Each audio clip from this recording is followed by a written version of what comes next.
Have you ever wondered if it's possible to learn more than 4 languages on your own while being in school with little time? Yeah, it's possible.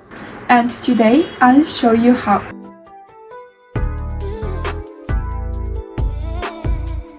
You don't need to master all productivity rules, but you need to choose carefully where and how you spend your time. You don't need 5 hours a day of study, but you need consistency and a system. I am currently studying Korean, French, English, and German, and I am still 16 years old. So I'm the real proof that you can also make it. Okay, so the first tip is that you don't have time for everything, so you need to prioritize. Choose carefully one language you will be focusing on the entire month, and that's your priority. For example, let's say that my priority for this month is Korean.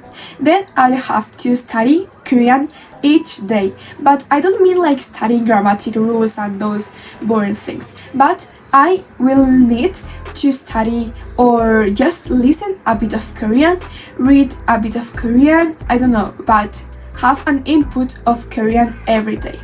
Let's say, for example, that I will study Korean hard and focused, maybe Saturday and Sunday, 2 or 3 hours a day, because I have time. In the week, I don't have much time to spend on learning languages.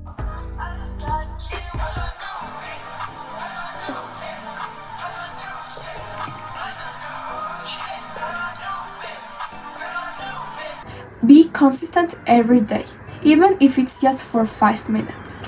Don't think that focusing only on one language a month is little, because it's not. Okay, now that we have chosen one language a month, like that's our priority, we have to think about the other languages where we want or we are currently learning.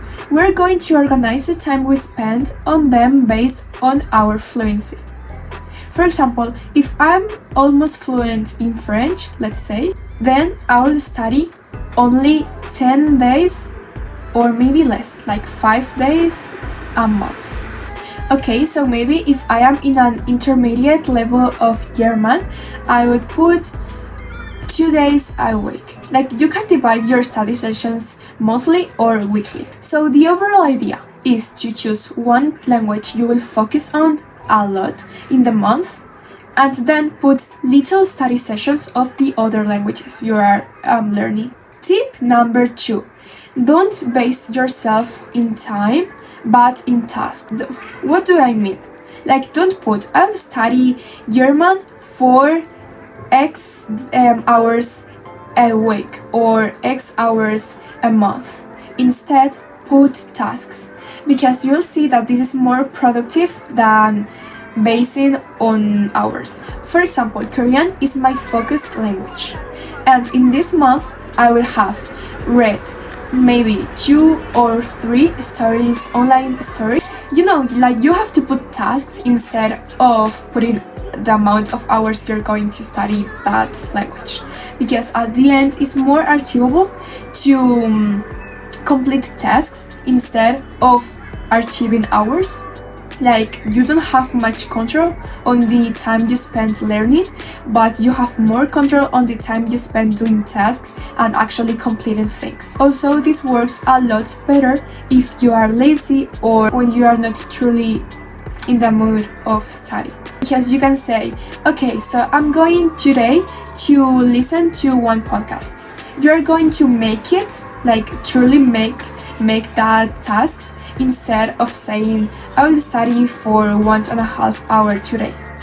And my last tip is active recall. Like this is such an important and extremely good technique of learning languages that it's like unbelievable. This technique consists of consuming content instead of just memorizing vocabulary or studying grammatic rules all day. You just need to read in your target language, listen to native speakers or just like someone who speaks that language. You can use YouTube videos or podcasts, maybe in Spotify. And yeah, like you need to do stuff in the language you are learning. I hope this video was useful for you. If it was, please leave me a like, and subscribe to my channel.